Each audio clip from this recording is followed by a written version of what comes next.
ढेर बोलब त पिटवाई देहब बांध के।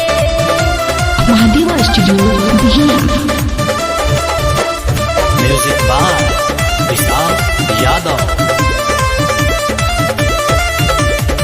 जनता नीति का करेली नैहर में उका बुका खेलेली।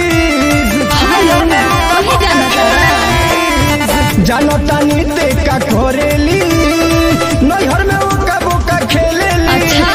रख के कपड़ी तो के छान के ढेर बोलब त पिटवाई देहब बांध के।